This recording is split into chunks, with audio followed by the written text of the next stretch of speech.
Hello friends, welcome back to read learn grow. যখন stock মার্কেটের মাধ্যমে ধনী হওয়ার প্রসঙ্গ আসে, আমাদের মাথায় সবার প্রথম একটাই নাম আসে, ওয়ারেন বাফেট। ওয়ারেন বাফেট ভালো কোম্পানিতে দীর্ঘমেয়াদী বিনিয়োগ করেই এত ধনী হয়েছেন। স্টক মার্কেট সত্যি একটা দীর্ঘমেয়াদী খেলা। ওয়ারেন বাফেট কোনো কোম্পানিতে বিনিয়োগের আগে তার ব্যবসা ভালোভাবে বোঝেন এবং তাতে কোনো মোট আছে কি না তা দেখেন, কারণ দীর্ঘমেয়াদী বিনিয়োগের জন্য কোম্পানিতে মোট থাকা অত্যাবশ্যক। আর আজ এটাই হচ্ছে আমাদের আলোচনার বিষয়বস্তু। আজ আমরা প্যাট ডরসির লেখা the little book that builds wealth বইটির বিষয়বস্তু নিয়ে আলোচনা করব, যা থেকে মোট সম্বন্ধে বিস্তারিতভাবে জানব। আজ আমরা শিখব মোট কী, মোট কয় প্রকার ও কী কী, কীভাবে মোট খুঁজতে হয় এবং আরও অনেক কিছু। আগেকার দিনে রাজারা তাদের প্রাসাদের চারিদিকে খাল কেটে তাতে কুমির বা হাঙ্গর ছেড়ে রাখত, যাতে শত্রুরা সহজে প্রাসাদে প্রবেশ করতে না পারে। এটাকেই মোট বলে।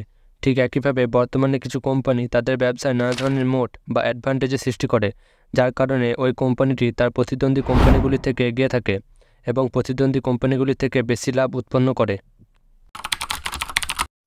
মোট নানা ধরনের হয় এমন কিছু অ্যাডভান্টেজ যার কারণে কোম্পানি একই প্রোডাক্টের দাম প্রতিদ্বন্দ্বী কোম্পানি থেকে বেশি নিতে সক্ষম হয়, বা গ্রাহকেরা অন্য কোম্পানির তুলনায় বেশিরভাগ ওই কোম্পানির প্রোডাক্ট কেনে, সেটাই মোট।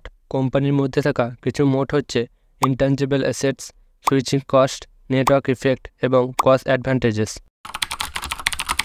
যেসব অ্যাসেট আমরা সরাসরি ছুঁতে বা বিক্রি করতে পারি না, কিন্তু এরা কোম্পানির সেল বাড়াতে সাহায্য করে, সেগুলি ইনট্যাঞ্জিবল অ্যাসেট। কিছু ইনট্যাঞ্জিবল অ্যাসেটের উদাহরণ হচ্ছে brand name, patent, copyright, regularity licence ইত্যাদি। অনেক সময় কোম্পানির নাম একটা মোটের মতো কাজ করে, যেমন কোলগেট। আমরা দোকানে গিয়ে টুথপেস্টের বদলে কোলগেট চাই, এটা একটা স্ট্রং ব্র্যান্ডের উদাহরণ। তবে কোম্পানির নাম তখনই মোট বলে গণ্য হবে যদি কোম্পানি শুধুমাত্র তার নামের জন্য গ্রাহকদের কাছে বেশি টাকা নিতে পারে অথবা অন্য কোম্পানির তুলনায় বেশি প্রোডাক্ট বিক্রি করতে পারে। পেটেন্ট হচ্ছে কোনো জিনিস তৈরির সাময়িক লাইসেন্স, যা অন্য কোনো কোম্পানি তৈরি করতে পারবে না। এরূপ মোট বেশিরভাগ ফার্মা কোম্পানিগুলিতে দেখা যায়। তবে শুধুমাত্র পেটেন্টের উপর ভরসা করে শেয়ার কেনা উচিত নয়, কারণ পেটেন্ট চিরস্থায়ী নয়, আর সময়সীমা শেষ হওয়ার পর অন্য কোম্পানি ওই পেটেন্ট আয়ত্ত করতে পারে। তাই বিনিয়োগের আগে দেখতে হবে কোম্পানিতে কতগুলি পেটেন্ট আছে। পেটেন্টের সংখ্যা যত বেশি তত ভালো। কপিরাইট পেটেন্টের মতোই মিউজিক কোম্পানিগুলি বেশিরভাগ কপিরাইট নিয়ে থাকে, যার জন্য যে গানে তাদের কপিরাইট থাকে ওই গান ব্যবহারের জন্য কোম্পানিকে লাভের কিছু শতাংশ ভাগ দিতে হয়। কিছু কিছু ব্যবসা আছে যেগুলি অনেক নিয়ম মেনে পরিচালনা করতে হয়, বা যে ব্যবসায় প্রবেশের জন্য অনেক নিয়ম থাকে, তাই নতুন কোম্পানি ওই ব্যবসায় প্রবেশ করতে পারে না। এর সুবিধা নিয়ে ওই ব্যবসায় লাইসেন্সপ্রাপ্ত কোম্পানিগুলি একটা মনোপলি সৃষ্টি করে এবং তার প্রোডাক্টের দাম বাড়ালেও বিক্রি কমে না, কারণ ওই প্রোডাক্ট অন্য কোনো কোম্পানি বিক্রি করে না বা করতে পারে না। তাই রেগুলেটরি বিজনেসে লাইসেন্স একটা মোটের কাজ করে। নামের দ্বারাই বোঝা যাচ্ছে গ্রাহকেরা কোম্পানির প্রোডাক্ট ব্যবহার করতে বাধ্য হয়, কারণ অন্য কোম্পানিতে সুইচ করতে চাইলে গ্রাহকেরা অনেক ঝামেলার মুখোমুখি হয়। এরূপ মোটের একটা উদাহরণ হচ্ছে ব্যাংক। কোনো ব্যক্তি সহজে তার ব্যাংক পরিবর্তন করতে চায় না, কারণ ব্যাংক অ্যাকাউন্ট পাল্টালে নানা রকম বিল, বেতন ও অন্যান্য ক্ষেত্রে ব্যাংক অ্যাকাউন্ট পাল্টাতে হবে, যেটা একটা ঝামেলার বিষয়। আর এর সুবিধা নিয়ে ব্যাংক অ্যাকাউন্ট খোলার সময় গ্রাহকদের বেশি সুদ দেয়, কিন্তু পরে তা কমিয়ে দেয়, কারণ তারা জানে গ্রাহকেরা সহজে ব্যাংক পরিবর্তন করবে না।